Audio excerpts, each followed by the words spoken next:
If anyone would have used that Fibonacci on gold, silver, crypto, you could have taken all this bullish run. One lot size could have at least brought you 40 to 50 grand. What's the reason why we don't understand how to use them correctly, those Fibonacci? And what are the psychology aspect that makes us not see the simple yet evident in front of us? So I'll share with you two reasons for it. The first one is we are fighting versus preparation.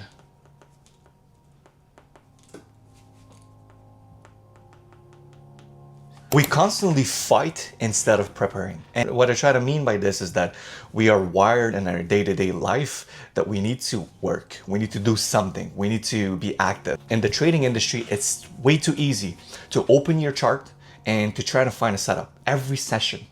But the reality is that most sessions are not made to trade. Most sessions are just there to grab some liquidity for the AO, which are the apex outsider, the smart money, the big money, whatever you want to call it.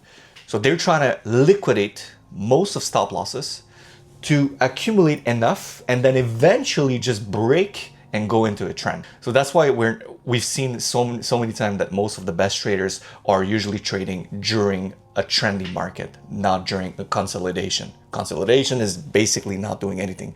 It's in a box. There's different boxes. There's daily boxes. There's 4-hour boxes. There's 1-hour boxes. But it doesn't change the fact that once that is breaking, most of the time, if it's not a fake one, it will just trend. And the reason why we can't see the obvious is because every session, we're way too narrow focus into making money, doing something, grabbing liquidity, while we are at the mercy of AOs. And the reality is that we can't really notice this is because we're not wired to not do anything. We're not wired to just sit down, prepare in order for us to really understand what's going on. Once you do understand, then you can make the money out of it. We're so constantly into the battle that we forget that the most obvious thing was to simply sit and be patient for the best of the best setup, or best case, just wait for that 1 or 2 trade that is going to be the trendy market. Sure, there's going to be days you're not going to do anything. It's better than to lose your energy, build the wrong habits, and to, even worse, lose money, right? Your money is like your soldiers. You want to have as much as possible and you want to send them to the best of the best battle. You win the war before you start the war, meaning preparation is much more important than to actually fighting. Less fighting, more preparation. The second one I want to share is you still haven't built the confidence. Perhaps you're not even honest with yourself. The easiest person to fool is yourself. So lack of confidence makes us wanting to be right. And it's more important than to make money. Have you ever noticed that most confident people are the ones that are the less noisy out there? They don't shout confidence. They don't brag about it. They're just silently in their corner. And they say the one that is mostly silent in a group is the one that is the most dangerous. That goes for everything. The one that is the loudest is usually the less confident as well. It's because we're trying to feed our ego that we are right, we know what we're doing. And the hardest part to do in trading is that to admit to oneself that we don't actually understand, and that the trade that we've missed, we didn't really understand it. Especially on hindsight, it's really easy to look at the trade that you missed and you're like, gosh, I knew it. I should have done X, Y, and Z. No, you did not, because you did not take it. The reason why you did not take it is literally the gap that you need to figure it out. The reason why beforehand, not on hindsight, because on hindsight is way too easy. And that's one reason why most traders are becoming addictive to trading, is because everyone, even myself, we're all victim to the thinking that we knew what to do, but we did not do. So what do we blame? Mostly is our psychology, but it's far from being the psychology. It's usually more technical, fundamental, understanding the concept of how money works. Once you do understand all this, you're gonna take the trade that was obvious in hindsight, okay? And the problem that most of the trader does is that they want to be right more than to make money. And it's normal. It's because you still didn't build the confidence. And the moment you do build the confidence, you really don't care. Haven't you noticed that the people are the most confident care less about people's opinion? It's because they are comfortable in their skin. And it's the same thing for trading.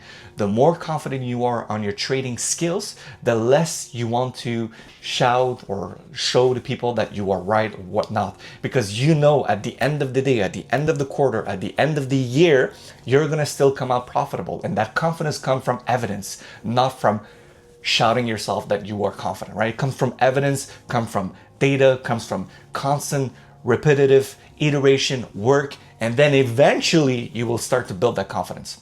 So these are the two ones. And without further ado, I want to show you the charts. What was the Fibonacci that everyone could have used? That could have literally changed absolutely everything. Check this out. All right, back to the chart. Before showing you the Fibonacci, I want to make you understand what are the two most important rules when it comes to fibs. So the first one here, you have impulsion. Okay. And the second one is retracement.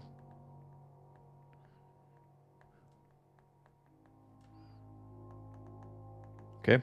Retracement, basically, if I give you an example, is if you have this, well, this is a retracement of this impulsion. So what do we have here? Well, all this line is an impulsion, and this one is a retracement. Pretty simple concept. Everyone can understand this. Now, if we go on a similar lineup of a chart, well, we have this here, okay? We have first one. This is basically, we don't have the past data, so we're gonna go with the first one here. It's an impulsion. Impulsion to go downward, right? This one is a retracement, okay? A retracement of what? This previous high. This as well is a small little impulsion of this one, okay? But it's a retracement of this high as well. Okay, so all of this is a consolidation, basically a retracement of the previous high. Now we have something interesting here is that we have a sort of impulsion, so we can call this a double top. That could be considered as an impulsion. And then you have all the rest. Okay, so understanding this, you could draw your fib from here to here. Okay, so you draw your fib all the way from the top, from the bottom to the top. And then you can have the sequences of the retracement of this one and this one. So this one is most likely a 78.6, and this one must be a 61.8. Okay, so these are the sequences of Fibonacci, and you can utilize the same exact sequences that I have. They're universal sequences. And once you understand this, then you can draw it on the actual chart. Now check this out on the chart. It gives something like that. The fib that I was talking about, okay, for literally 40 days, we had an accumulation of big money. Big money meaning, so like I said before, you don't want to be entangled on all of the trades. You could simply take one trade from here to here if you want, or from here to all the lowest. Okay, these are good trades, or from the low all the way on top, and vice versa. But you don't want to be entangled on a small time frame, battling yourself toward all this pretty distribution. Like I said before, the stop losses are usually their accumulation. Okay, the fib that I want you to use, and that you could have basically made so much if you had it, is this one.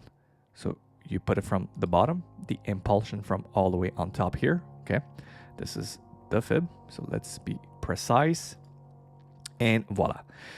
What happened is that once you draw this fib, you could see that they went all the way to the 23%, following the 38, 50, 61 right here. Okay, they closed literally on top, and then 78 to finally the 88.60, the desperate mode I call.